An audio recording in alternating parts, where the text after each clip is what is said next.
Une nappe de brouillard s'abat sur toutes les Suisses romandes. Pas étonnant depuis qu'ils ont échangé leur dignité contre une identité numérique de surcroît, donc virtuelle, pour avoir du crédit. Alors pas le crédit suisse, hein, parce que le crédit suisse, bon, il a fait faillite. Donc bon, mais c'est le crédit social suisse pour des gens qui ont fait faillite. Je voulais vous expliquer une chose concernant, eh bien regardez, aujourd'hui j'ai la panoplie complète. La veste officielle de l'équipe de Russie de ski de fond. Une de mes casquettes avec les armoiries de la Russie, où on voit bien l'archange qui terrasse le dragon, donc le mâle.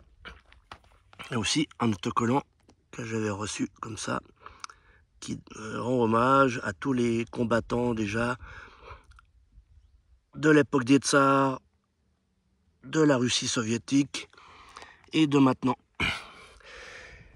Et qui pour moi, puisque je sais que ce conflit en Ukraine n'a pas commencé le 24 février 2022, mais en 2014, après le coup d'État orchestré par les États-Unis à Kiev, après avec la place Maïdan. En fait, pour moi, ce conflit, c'est pour ainsi dire une guerre civile. Une guerre civile, et il a fallu 8 ans de patience à Poutine et son régime avant d'intervenir pour sauver les Russes, russophones du Donbass, d'une purification ethnique. Quand on voit ce qui se passe à Gaza, imaginez le régime de Kiev, qui sont des traîtres à leur peuple, hein. Je vous l'expliquerai en détail. Eh bien, imaginez que ces dirigeants, en fait, sont complètement infiltrés par des minorités qui sont très influentes, qu'on peut appeler néo-nazis, donc qui se réfèrent directement à l'idéologie nazie et de Stepan Bandera et tous ces gens qui ont participé aux côtés des troupes allemandes et des SS lors de l'invasion de l'Union soviétique en juin 1941. Et donc voilà, pour moi c'est comme une guerre civile, donc ça veut dire d'afficher des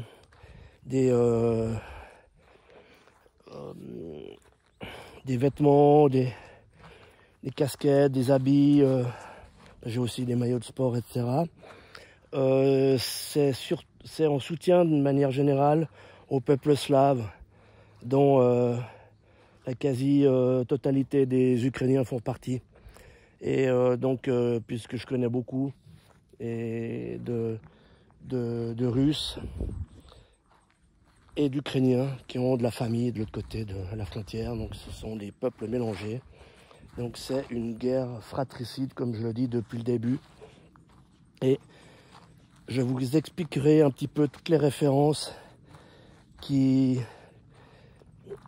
vous n'entendrez jamais dans les médias de grand chemin, dont le pire, je dis bien le pire de tout le monde occidental, y compris anglophone.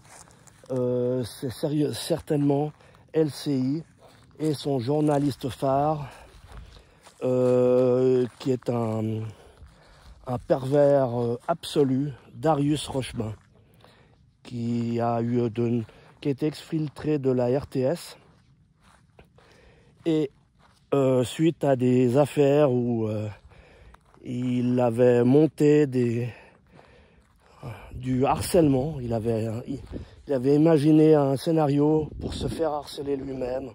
Donc voilà, c'est un grand dingo, quoi. Donc j'espère jamais le rencontrer dans la région de Lausanne dans un restaurant, parce que là, il recevrait directement un seau de merde et de sang et d'abat que j'irai chercher en cuisine.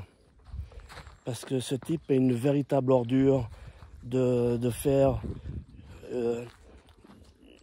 une grosse carrière de pute du système sur le massacre et le sang des autres. Vous n'avez pas imaginé, vous n'imaginez même pas le sacrifice des combattants ukrainiens.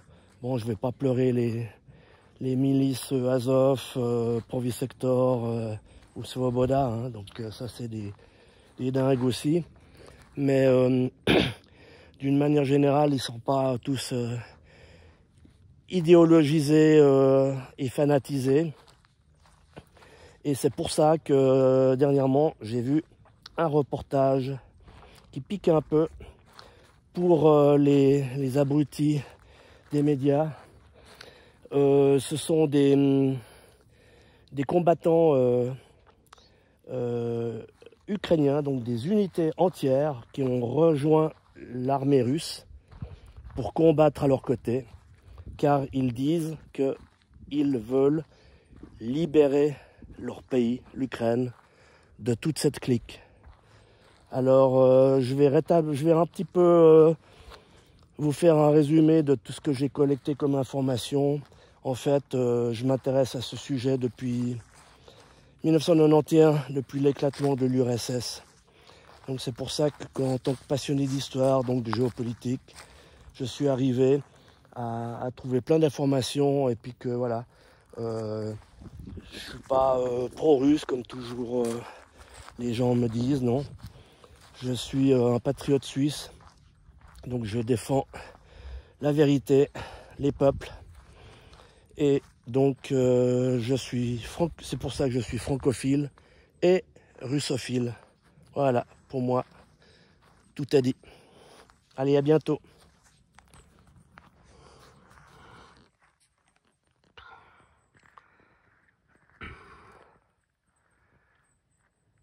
Voilà, allez, un petit dernier coup d'œil sur le Mont Blanc.